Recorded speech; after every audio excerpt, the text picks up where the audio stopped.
Hey, what is going on, guys? In today's video, I think we need to have a conversation about why I think Project Era has gotten so much harder for a lot of you, including myself, and also why the pump shotgun honestly needs to receive a nerf. Now, look, this is not going to be a video hating on Project Era or saying the developers are terrible, because the truth is, I think they've done a great job, and I'm still to this day blown away that Project Era is even a thing in the first place. But that doesn't mean that we can't, talk about how Project Era could be made even better.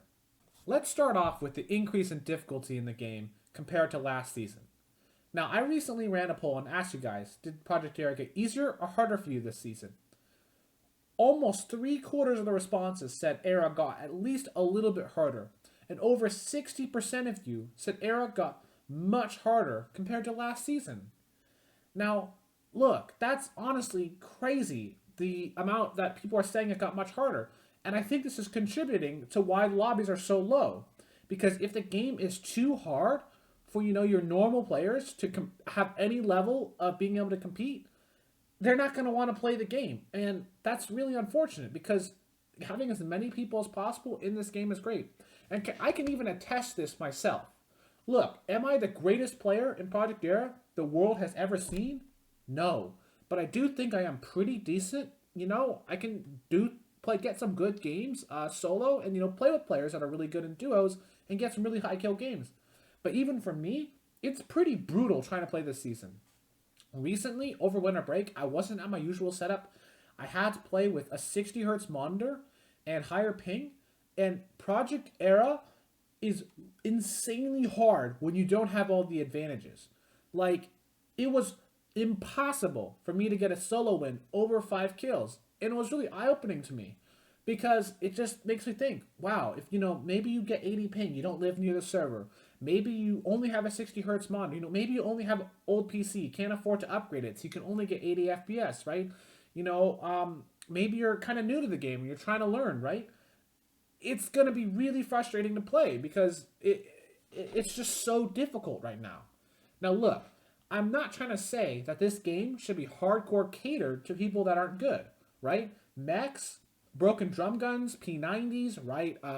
Rift zones like Prop Hunt or Taco Time. I don't think any of those are good solutions because what that does is it makes the game very oppressive to if you're good, you get punished for that because there's some silly item that equalizes the playing field to a ridiculous degree. I don't think that's a good solution. What I do think is a good solution, though, is having multiple options in the gun meta. Let's go back to Season 5. In Season 5, you had 3 very competitive choices. Pump, heavy, or double. Honestly, all 3 of those, very strong. Was attack the greatest option? It wasn't bad, wasn't great, it was kind of in there. So you had 3 solid options. Season 6, the double barrel got nerfed to the level of attack, so you only had 2 solid options. But this season, A, the heavy and double got vaulted, so there's only one competitive option, and B, we now have the spaz, which is honestly the most broken gun I have ever seen get added to Project Era, and I've been playing since Season 4.5. Honestly, the gold spaz in Season 7 could destroy the double pump from Season 4. The draw speed is absurdly fast, and what happens is the pump shotgun does so much damage. It's a high reward gun if you hit that shot. But it's also the lowest risk gun because it draws so fast that your opponent has almost no time to react. If you make a crappy edit, unoptimal edit, it doesn't matter. The gun draws so fast. If you make that edit with the tack, which takes 20 years to draw, you're done, right? So it doesn't make sense the gun that has the highest reward has the lowest risk. That makes 0 sense. Now, maybe you're someone that's really good at the game and you're thinking, that's fine. It's a really good gun. It's really high skill, so it's fine if it's overpowered. I would strongly disagree with that notion, and let me explain to you why.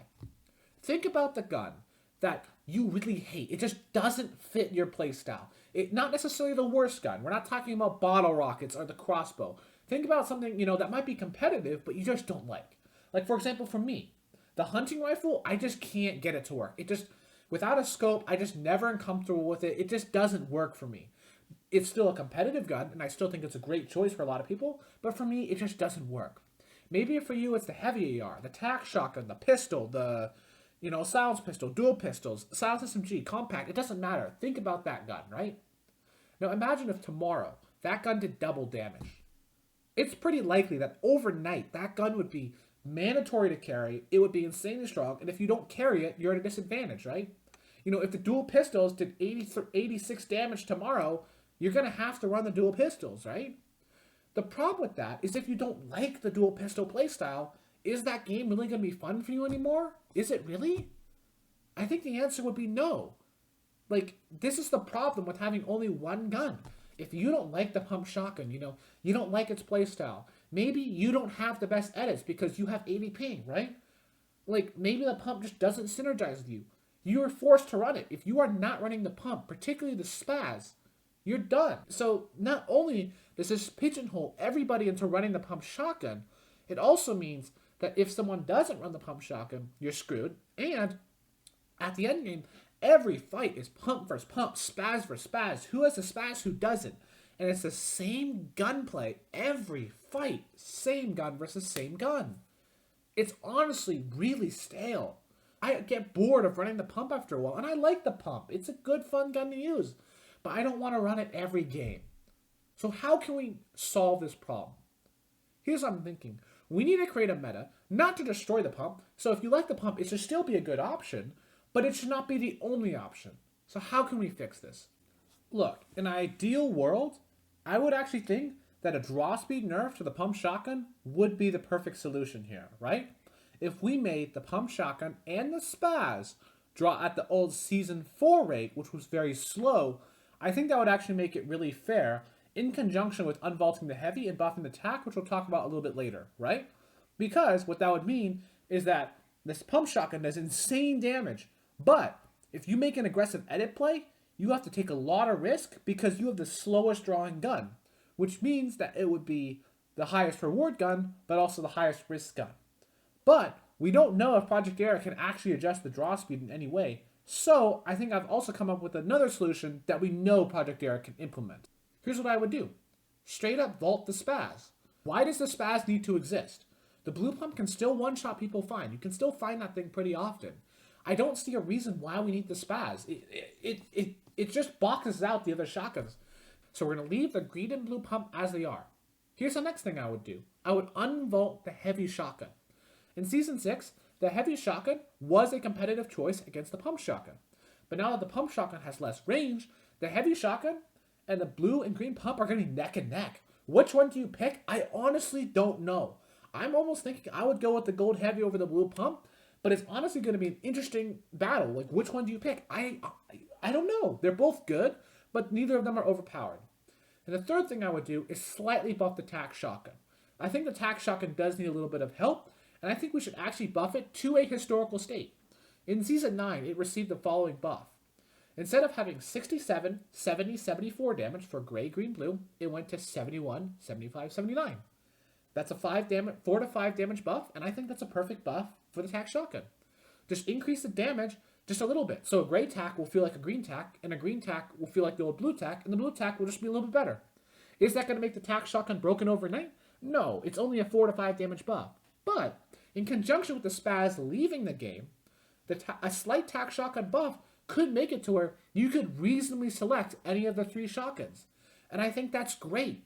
If you still want to play the pump playstyle, you're really good, you have 0 ping, you have great piece control, great mechanics. Great, the blue pump can still do that. You can still one-shot people, you can destroy people with the blue pump. But if the pump playstyle isn't for you, that's fine. If you're new to the game, you don't have great aim, you don't have great mechanics, you have 100 ping, right? The tac shotgun might be the choice for you because you don't have to switch weapons, you don't have to rely on mechanics as much. That's great. That's a viable choice. Maybe you're playing like me, you're really gun first, build later. You like to, force the engagement at a longer range. More build fighting, less box fighting. Well, maybe the heavy shotgun's the choice for you. You see how that can make a really fun and interesting meta? That's the ideas here. I'm not trying to say that Era sucks and, that's not the point. But I do think that if we made the meta more free, it would make the game not so hard if you didn't align with the pump playstyle. If you have high ping or bad FPS, you could at least have a chance by picking an alternate option while still leaving that pump shotgun for the players that like it and are really good. So, thank you for watching to the end. I really appreciate you getting this far. If you disagree, please feel free to leave a comment. I'm perfectly happy to have a fair discussion about this. I think it's important that Era, considers making non-historical balance changes again, because I really think that would improve the game. So, thank you for watching, and I will catch you in the next Gamer Coach video.